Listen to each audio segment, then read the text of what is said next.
Hello welcome to Telugu IAS YouTube channel.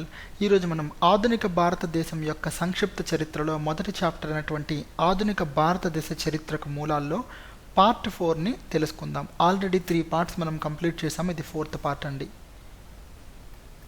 ఈ పార్ట్లో మనం నేర్చుకోబోతుంది ఏంటంటే అదర్ మెటీరియల్స్ అనగా ఇతర భాండాగార దస్తావేజుల గురించి తెలుసుకుంటున్నాము. అనగా బయోగ్రఫీస్, మెమరీస్, ట్రావెల్ అకౌంట్స్ అనగా జీవిత చరిత్రలు, జ్ఞాపకాలు మరియు ప్రయాణ ఖాతాలు. ఇక న్యూస్ పేపర్స్ అండ్ జర్నల్స్ చూసినట్లయితే వార్తాపత్రికలు మరియు పత్రికలు అంటే మ్యాగజైన్స్ అని కూడా చెప్పవచ్చు. ఓరల్ ఎవిడెన్సెస్ అంటే నోటి ద్వారా చెప్పబడినటువంటి ఆధారాలు. క్రియేటివ్ లిటరేచర్స్ అంటే సృజనాత్మకత సాహిత్యము. పెయింటింగ్స్, వీటన్నిటికి సంబంధించిన వివరాలని మనం ఈరోజు తెలుసుకుంటున్నామండి. ఇక జీవిత చరిత్రలు, జ్ఞాపకాలు మరియు ప్రయాణ ఖాతాలు అనగా మన భారతదేశానికి స్వతంత్రానికి ముందు చాలామంది ట్రావెలర్స్ వస్తూ ఉండేవారండి. ట్రేడర్స్ వచ్చారు, మిషనరీస్, అదేవిధంగా సివిల్ సర్వెంట్స్. బ్రిటిష్ నుంచి కొంతమంది సివిల్ సర్వెంట్స్ ఎవరైతే ఉన్నారో వాళ్ళు వచ్చి భారతదేశంలో పనిచేయడం జరిగింది. వీరందరూ వచ్చినప్పుడు వాళ్ళు కొన్ని పనులు భారతదేశానికి చేయడం జరిగింది. అదేవిధంగా కొంతకాలం అక్కడ నివాసం ఉండటము జరిగిందనమాట. ఈ సందర్భాల్లో వాళ్ళ యొక్క అనుభవాలు అనేవి అన్నిటిని కూడా ఒక పుస్తకాలుగా రాయడం జరిగింది. వాటన్నిటిని కూడా మనం ఉపయోగిస్తున్నాము ఈ చరిత్రలో. దీని ద్వారా కూడా మనకు తెలుస్తుంది కదండి పూర్వం మన భారతదేశం ఎలా ఉండేది అనేది. అదేవిధంగా మిషనరీస్ అంటే మీరు చూసినట్లయితే ఇది మతానికి సంబంధించినటువంటి మిషనరీస్ కావచ్చు. అనేక రకాల సువార్తలు చెప్పడానికి ముఖ్యంగా వచ్చేవారు ఎవరైతే ఉన్నారో వాళ్ళందరూ వాళ్ళకు సంబంధించినటువంటి ఇన్ఫర్మేషన్ రాయడం జరిగింది. అదేవిధంగా అక్కడ ఉన్నటువంటి సమాజం ఏ రకంగా ఉంది, ఎటువంటి విధానాల్లో భారతీయులు ఉన్నారు అనేది తెలుసుకోవడానికి ఒక అవకాశం ఏర్పడింది దీని ద్వారా. ఇక చూసినట్లయితే బిషప్ హెబర్స్ జర్నల్ అనేది ఏదైతే ఉందో అది అబ్బే డొబిలిస్ హిందూ మేనర్స్ అండ్ కస్టమ్స్ అనేటువంటి సోషియో ఎకనామిక్ సంబంధించి అంటే ఆర్థిక సామాజిక పరిస్థితులు, స్థితిగతుల్ని అధ్యయనం చేయడానికి ఉపయోగపడుతూ ఉంటుందన్నమాట. సో ఎప్పుడు ఏ సందర్భంలో ఇది మనం గమనించగలుగుతున్నాము, ముఖ్యంగా ఇండియన్స్ ఎవరైతే ఉన్నారో వాళ్ళ పవర్ అంతా కూడా తగ్గిపోతూ బ్రిటిష్ వాళ్ళ పవర్ అంతా కూడా పెరుగుతూ ఉన్న సందర్భంలో ఇక్కడ పరిస్థితులు, ఆర్థిక సామాజిక పరిస్థితుల్ని అధ్యయనం చేసే విధంగా ఈ యొక్క సోర్స్ మనకు ఉంది. ఇక ట్రావెలర్స్ ఎవరైతే వచ్చారంటే వాళ్ళు జార్జ్ ఫాస్టర్, బెంజమిన్ హైన్, అలాగే జేమ్స్ బర్న్స్, రైట్, వీళ్ళందరూ కూడా కొంతమంది ట్రావెలర్స్ అనమాట. సో అలెగ్జాండర్ బర్న్స్, ఇక జాన్ బట్లర్, వీళ్ళందరూ వాళ్ళు భారతదేశానికి వచ్చి ఒక్కొక్క ప్రాంతాన్ని వాళ్ళు విజిట్ చేసినప్పుడు వాళ్ళకి సంబంధించినటువంటి అనుభవాలని వాళ్ళు రాయడం జరిగిందనమాట. అంతేకాకుండా ఫేమస్ నాన్ బ్రిటిష్ ట్రావెలర్స్ ఎవరైతే ఉన్నారో వాళ్ళు కూడా కేవలం బ్రిటిష్ వాళ్ళే కాకుండా ఇతర దేశాల నుంచి వచ్చే వాళ్ళు కూడా మన భారతదేశం గురించి రాయడం జరిగింది. అది Victor Jacquemont letters from India describing a journey in British dominions of India అంటే వేరే దేశం నుంచి వచ్చి భారతదేశంలో ఇతను జర్నీ చేస్తున్నప్పుడు ఎక్కడైతే బ్రిటిష్ వాళ్ళ పరిపాలన ఉందో దానికి సంబంధించిన ఇన్ఫర్మేషన్ అనేది రాయడం జరిగింది. ముఖ్యంగా ఇది మొత్తం 1828 నుంచి 1831 సంవత్సరాల వరకు కూడా మనకు తెలుస్తుంది. ఇక barren Charles travels in Kashmir and Punjab, ఈ 2 ప్రాంతాలకు సంబంధించినటువంటి ఇన్ఫర్మేషన్ ఇతను రాసినటువంటి దానిలో, అలాగే విలియం మోర్క్రాఫ్ట్ ఈయన కూడా రాయడం జరిగింది. ఇవన్నీ కూడా మనకి ఉపయోగపడతాయండి. అంటే జీవిత చరిత్రలు రాసినవి, కొన్ని ట్రావెలర్స్ జ్ఞాపకాలు, అదేవిధంగా మనుషులు సాధారణంగా జీవించేటువంటి వ్యక్తులు రాసినటువంటి జ్ఞాపకాలు, ఇక ప్రయాణాలు చేస్తున్నటువంటి వాళ్ళ ఇన్ఫర్మేషన్ కూడా మనకి చాలా ఉపయోగపడింది. ఇక చూసినట్లయితే న్యూస్ పేపర్స్ అండ్ జర్నల్స్ అంటే వార్తాపత్రికలు మరియు పత్రికలు.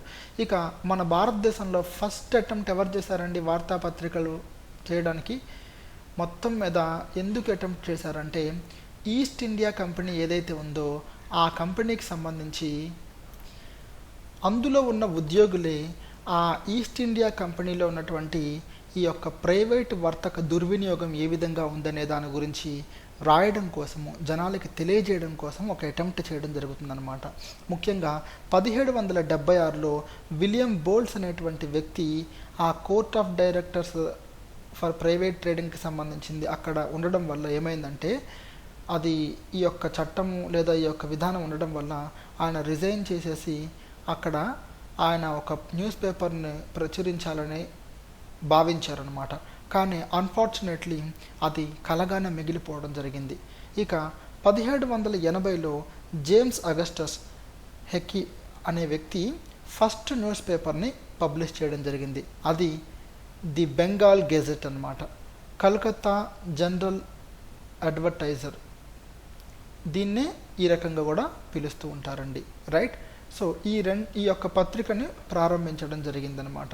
ఇక కలకత్తా గెజెట్ అనేది 1784లో, అదేవిధంగా మద్రాస్ కొరియర్ అనేది 1788లో, బాంబే హెరాల్డ్ అనేది 1789 ప్రాంతాల్లో ఈ యొక్క న్యూస్ పేపర్స్ అనేవి కూడా ప్రజలకు చేరువలో ఉన్నాయి. ఇక 19th సెంచరీ సెకండ్ హాఫ్ ఏదైతే ఉందో, అంటే 19th సెంచరీ సెకండ్ హాఫ్, దానికి సంబంధించినటువంటి ప్రాంతంలో చాలామంది పవర్ఫుల్ న్యూస్ పేపర్స్ని స్థాపించడం జరిగింది, ఎడిట్ చేయడం జరిగింది, పబ్లిష్ చేయడం జరిగింది.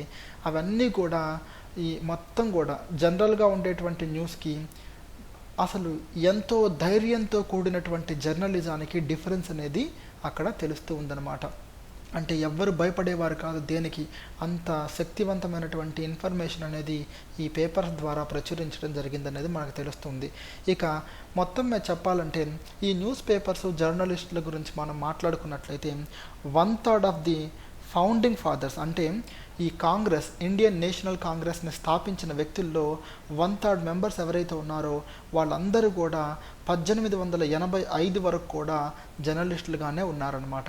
దాన్ని బట్టి అర్థం చేసుకోండి మీరు, చాలామంది జర్నలిస్టులు భారతదేశ స్థితిగతులను చూసి వారు ఈ యొక్క విధానాన్ని వ్యతిరేకిస్తూ ఇండియన్ నేషనల్ కాంగ్రెస్ని స్థాపనలో భాగంగా కూడా రావడం జరిగిందనేది మనకు అర్థమవుతుంది.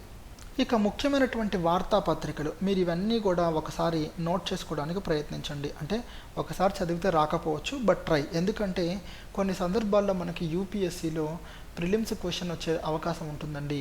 ఈ యొక్క న్యూస్ పేపరు, ఆ పత్రికకి సంబంధించిన ఎడిటరు, లేదా న్యూస్ పేపరు పత్రికకు సంబంధించిన ఓనరు ఈ ఇన్ఫర్మేషన్ ఇచ్చి ఏది కరెక్టు అని అడిగే అవకాశం ఉంటుంది. కాబట్టి ఇది ప్రయత్నించండి ఒకసారి గుర్తుంచుకోవడానికి. ద హిందూ అండ్ స్వదేశ్ మిత్ర అనేది జి సుబ్రహ్మణ్య నయ్యర్ కేసరి. ఇక మహారత్తా అనేది బాల్ గంగాధర్ తిలక్. బెంగాలీ సురేంద్రనాథ్ బెనర్జీ. అమృత బజార్ పత్రిక అనేది శిశిర్ కుమార్ ఘోష్, మోతీలాల్ ఘోష్. ఇక సుధారక్ అనేది గోపాలకృష్ణ గోఖలే రాసినటువంటిది. ఇండియన్ మిర్రర్ అనేటువంటి పత్రిక ఎన్ఎన్ సేన్ ద్వారా రాబడినటువంటిది. వాయిస్ ఆఫ్ ఇండియా అనేది దాదాబాయి నౌరోజీ రాసినటువంటి పత్రిక, అంటే పబ్లిష్ చేస్తున్నది. అదేవిధంగా హిందుస్థాన్ అండ్ అడ్వకేట్ అనేది GP Varma. The Tribune Akbar I'm in Punjab, ఇది ఒక న్యూస్ పేపర్ అనమాట పంజాబ్లో. అలాగే ఇందు ప్రకాష్, ధ్యాన్ ప్రకాష్, కాల్ అండ్ గుజరాతీ బాంబేలో ఉన్నవి. ఇక సోమ్ ప్రకాష్ బంగా నివాసి అండ్ సధారాని ఇన్ బెంగాల్. ఇవన్నీ కూడా అప్పట్లో ఉన్నటువంటి నోటెడ్ న్యూస్ పేపర్స్ అనమాట. ఇక మన భారతదేశంలోనే కాకుండా న్యూస్ పేపర్స్ ఇతర దేశాల్లో ఉంటూ మన భారతీయులు కొన్ని న్యూస్ పేపర్స్ రాయడం జరిగిందనమాట, అంటే పబ్లిష్ చేస్తూ ఉండేవారు. అది ఇండియన్ సోషియాలజిస్ట్ అనేది లండన్లో శ్యామ్జీ కృష్ణవర్మ వాళ్ళ ఆధ్వర్యంలో జరిగింది. ఇక వందే మాతరం అనేది ప్యారిస్ మాధమ్ క్యామ రాయడం జరుగుతుంది. అలాగే తల్వార్ అనేది బెర్లిన్లో వీరేంద్రనాథ్ చట్టోపాధ్యాయ్ వీరి ఆధ్వర్యంలో జరిగింది. ఇక గాదర్ అనేది శాన్ ఫ్రాన్సిస్కోలో లాల్ హార్దియాల్ వీళ్ళ ద్వారా జరుగుతూ ఉన్నాయన్నమాట. ఇటువంటి పత్రికలన్నీ కూడా భారతదేశం కాకుండా ఇతర దేశాల్లో నివసిస్తున్నటువంటి వాళ్ళందరినీ కూడా భారతదేశంలో జరుగుతున్నటువంటి వివరాలు తెలియజేయడం కోసము, నేషనలిజం ఫీలింగ్ తేవడం కోసము ప్రయత్నం చేయడం జరిగిందనేది మనకు అర్థమవుతుంది. ఇక ఓరల్ ఎవిడెన్సెస్ అంటే నోట చెప్పినటువంటి ఆధారాలు, అంటే నోటి ద్వారా ప్రచురితమైనటువంటివి, ప్రచారంలోకి వచ్చినవి. అంటే మీరు చూసినట్లయితే మౌత్ పబ్లిసిటీ అని అంటారు కదా, అప్పట్లో జరుగుతున్న వివరాలు వాళ్ళ ద్వారా మాట్లాడుకోవడం ద్వారా వచ్చినటువంటి ఒక ఇన్ఫర్మేషన్. ఇక అవన్నీ కూడా నాన్ రిటర్న్ సోర్సెస్ అనమాట, అంటే ఎక్కడ రాయబడి లేవు, వాళ్ళు జస్ట్ పర్సనల్, అంటే మనుషుల యొక్క జ్ఞాపకాలు అనమాట. అవన్నీ కూడా అంతే, ఎవరికి ఉన్న జ్ఞాపకాలు వాళ్ళు తెలియజేయడం కోసం చేసినటువంటి ఆధారాలు అనమాట ఇవంతా కూడా. ఇక ఓరల్ సోర్సెస్ అనేవన్నీ కూడా భారతదేశంలో జరుగుతున్నటువంటి వివరాలన్నిటినీ పూర్తిగా అవగతం చేసుకోవడానికి అప్పుడున్నటువంటి హిస్టరీ సోర్సెస్ ద్వారా కంపేర్ చేసుకుంటూ కూడా వాళ్ళు ధృవీకరించబడే విధమైనటువంటి ఫైండింగ్స్ని తీసుకోవడం జరిగిందనమాట. అంటే ఓరల్గా ఏదైనా చెప్పింది ఏదైతే ఉందో ఆ ఇన్ఫర్మేషన్ని హిస్టారికల్గా మనకి రాసి ఉన్నటువంటి కొన్ని చరిత్రలు కానీ లేకపోతే ఏవైనా సోర్సెస్ ఉన్నాయో వాటిని కంపేర్ చేసినప్పుడు కొంత రెండిటికి సారూప్యం ఉందనేది తెలుస్తుందన్నమాట. రెండు ఒకే రకంగా ఉన్నాయని. అంటే దాన్ని బట్టి మనకి ఏమర్థమవుతుంది, ఆ ఓరల్గా చెప్పినటువంటి విషయాలు కొన్ని రకాలుగా తెలిసినటువంటి డాక్యుమెంటేషన్స్ కంపారిజన్లో మనకి ఈ రెండు నిజాలే అని తెలుస్తుంది. కాబట్టి వాటిని కూడా కొంతవరకు మనం కన్సిడర్ చేయొచ్చు అనేది మనకు అర్థమవుతూ ఉంటుంది. ఇక క్రియేటివ్ లిటరేచర్ అనగా సృజనాత్మక సాహిత్యం అన్నమాట. చాలామంది సాహిత్యంతో కూడా భారతదేశంలో జరుగుతున్నటువంటి ఆ సమకాలిక ఇన్ఫర్మేషన్ని జనాలకి ఇవ్వడం జరిగిందనమాట. అందులో భాగంగా బంకిం చంద్ర చటర్జీ ఆనంద మఠ్ అనేది అంటే ఆయన 1882లో వందే మాతరం సన్యాసి రివోల్ట్ అనేది 1760లో రాయడం జరిగిందనమాట. ఈ వందే మాతరం అనే నినాదం బంకిం చంద్ర చటర్జీ ఇచ్చిన నినాదం అనేది ఇప్పటికీ ఎప్పటికీ కూడా మరపురానటువంటి ఒక సృజనాత్మక సాహిత్యంగానే కాకుండా దేశభక్తికి ఒక ప్రత్యేకమైనటువంటి ఊతమిచ్చినటువంటి పదంగా మనం భావించాల్సిన అవసరం ఎంతైనా ఉందండి. ఇక దాంతోపాటు ఆయన యొక్క లాస్ట్ నావెల్ ఏదైతే ఉందో అది రాజసింహ అన్నమాట. ఇదే చివరి నవలగా చెప్పడం జరిగింది. ఇక ఇచ్చారం సూర్యారాం దేశాయ్ అనేటువంటి వ్యక్తి ఒక రచయిత. ఆయన కూడా 1853 నుంచి 1912 కాలం వరకు ఉన్నారు. ఆయన గుజరాతీ స్కాలర్ అన్నమాట. హింద్ అనే బ్రిటానికా సో ఇటువంటి సాహిత్యం చేయడం జరిగింది ఆయన. ఇక తమిళ్ రైటర్స్ చూసినట్లయితే గిరిజాదేవి, అదేవిధంగా మరికొంతమంది రచయిత్రులు ఉన్నారు. ఇక రామతీర్థ తమ్మల్, ఇక్కడ దాసి కలిన్ మోసావలే అనేది 1936 ఇటువంటి సాహిత్యం చేయడం జరిగింది. జీవి కృష్ణారావు ఆయన రాసినటువంటి కీలుబొమ్మలు అనే తెలుగులో అంటే ద పప్పెట్స్ అని ఇంగ్లీష్లో అంటారు, ఇది 1956లో ప్రచురించడం జరిగింది. ఈ యొక్క సాహిత్యము అదేవిధంగా వైకో మహమ్మద్ బషీర్ 1910 నుంచి 94 వరకు ఉన్న ఈయన బాల్య కళా సఖి ఇది మలయాళంలో రాశారండి. ఇక తాకాజీ శివశంకర పిల్లై తొట్టియుడు మఖాన్ 1948లో రాయడం జరిగింది. అదేవిధంగా చమ్మిన్ 1956లో రాయడం జరిగింది.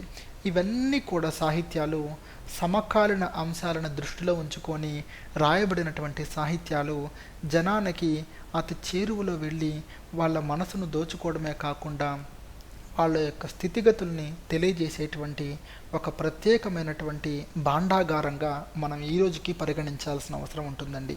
ఇక పెయింటింగ్స్ గురించి మనం తెలుసుకోవాలి. ఈ పెయింటింగ్స్ అనేది ముఖ్యంగా కంపెనీ పెయింటింగ్స్ అనేవి ఉన్నాయండి. ఈ పాట్నా కాలం అనేది ఒక రకమైనటువంటి పెయింటింగ్ అనమాట. ఇది ఈస్ట్ ఇండియా కంపెనీ ద్వారా అభివృద్ధి చెందినటువంటి పెయింటింగ్ అనమాట. ఈ కంపెనీ పెయింటింగ్ అనేది ముఖ్యంగా వాళ్ళు ఏమి ఇచ్చేవారంటే ఈ పెయింటింగ్స్లో ట్రేడర్స్, ఫెస్టివల్స్, అదేవిధంగా డ్యాన్సెస్, ఇవన్నీ అటైర్స్ ఏవైతే ఉన్నాయో అవి, అదేవిధంగా మనుషులు ఏ విధంగా ఉండేవారు అనేది అన్నీ కూడా ఈ యొక్క పెయింటింగ్స్లో చాలా స్పష్టంగా కనిపిస్తూ ఉండేదన్నమాట. ఇదంతా కూడా ఈ పెయింటింగ్స్ అనేవి చాలా పాపులర్ అనమాట. ఎప్పుడు 19th సెంచరీ వరకు కూడా మళ్ళీ ఎప్పుడైతే ఫోటోగ్రఫీ అనేది ఇంట్రడ్యూస్ చేయడం జరిగిందో అప్పటి వరకు కూడా బాగా ప్రాచుర్యం పొందినటువంటి పెయింటింగ్స్ అనమాట ఇవన్నీ కూడా. ఇంకా కొన్ని paintings like pencil drawings, etchings, posters, cartoons, bazaar prints ఏవైతే ఉన్నాయో ఇవన్నీ కూడా ద గ్రేట్ రివాల్ట్ 1857 సిపాయిల తిరుగుబాటు 1857 ఏదైతే ఉందో దానికి సంబంధించినటువంటి ఇన్ఫర్మేషన్ మొత్తాన్ని కూడా సుస్పష్టంగా వివరించడం జరిగింది ఈ పెయింటింగ్స్ అనేవి. రైట్, ఇవి మనకి చరిత్రని తెలియజేస్తున్నాయన్నది పెయింటింగ్స్ కూడా మనకి ఇక్కడ అర్థమవుతూ ఉంటుంది. ఇక బ్రిటిష్ వాళ్ళు ఏం చేసేవారంటే బ్రిటిష్కి సంబంధించిన హీరోస్ ఎవరైతే ఉన్నారో వాళ్ళందరికీ సంబంధించినటువంటి పెయింటింగ్స్ వేస్తూ ఉండేవారు అనమాట.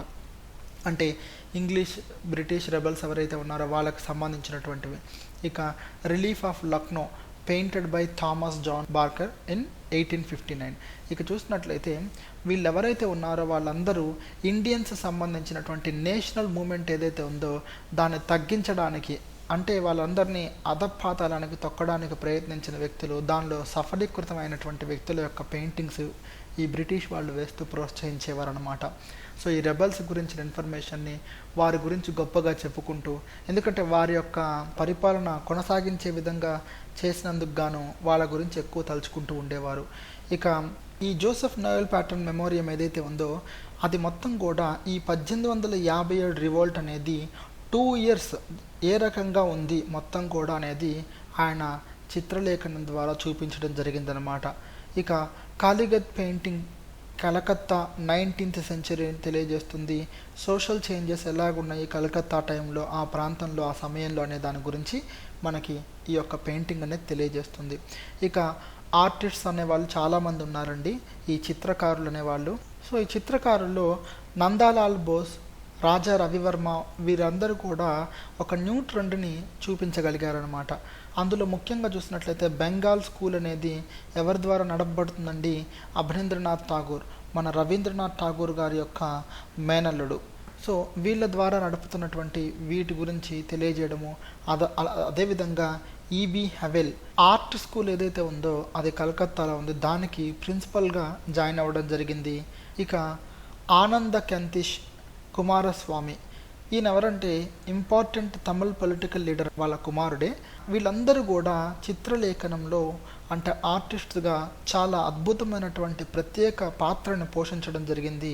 ఎలా అంటే ఇండియన్ మైథాలజీని గురించి మాత్రమే కాకుండా ఇండియన్ కల్చర్ హెరిటేజ్ గురించి తెలియజేసే విధంగా వీళ్ళు చేసినటువంటి పెయింటింగ్స్ అనేది చరిత్రలో చాలా వరకు కూడా సమకాలికంగా ఉన్నటువంటి అంశాలని మనము ఇప్పుడు తెలుసుకోగలిగే విధంగా కూడా ఉన్నాయన్న దాన్ని మనం గమనించాలి. సో ముఖ్యంగా మనం నేర్చుకున్న ఈ యొక్క మొత్తం కూడా బయోగ్రఫీసెస్ కావచ్చు, memories, travel accounts, news papers, journals, oral evidences, creative literature, painting, ఇవన్నీ కూడా ఇతర భాండాగార దస్తావేజుల కిందకు వస్తాయి. ఇవన్నీ చాలా చాలా ఇంపార్టెంట్ అండి, రైట్. దీంతో ఈ యొక్క పార్ట్ 4తో మనము ఈ యొక్క చాప్టర్ ఏదైతే ఉందో మొత్తం కూడా sources for the history of modern India అనే దాన్ని మనము పూర్తి చేయడం జరిగింది. మిత్రులారా, ఈ యొక్క తెలుగు ఐఏఎస్ యూట్యూబ్ ఛానల్ని లైక్ చేయండి, సబ్స్క్రైబ్ చేయండి, షేర్ చేయండి. ప్రతి వీడియోని మీరు లైక్ చేయడం ద్వారా మీ ఫ్రెండ్స్కి కూడా అది రీచ్ అవుతూ ఉంటుంది. తద్వారా ఎక్కువ మంది వీడియోస్ని వాచ్ చేయడం జరుగుతూ ఉంటుంది. మీరు తప్పుగా భావించవద్దు, ఇదంతా కూడా మేము ఎక్కువ మందికి చేరాలన్న తపనతో చేస్తున్నాము. ఎప్పుడైతే ఎక్కువ మంది విద్యార్థులు వాళ్ళు ఉపయోగం పొందుతారో ఈ ఛానల్ ద్వారా, అప్పుడు మా గోల్ అనేది మేము రీచ్ అయినట్టు ఉంటుందనేది మా భావన. Thank you so much my dear students. Please subscribe to Telugu IAS YouTube channel.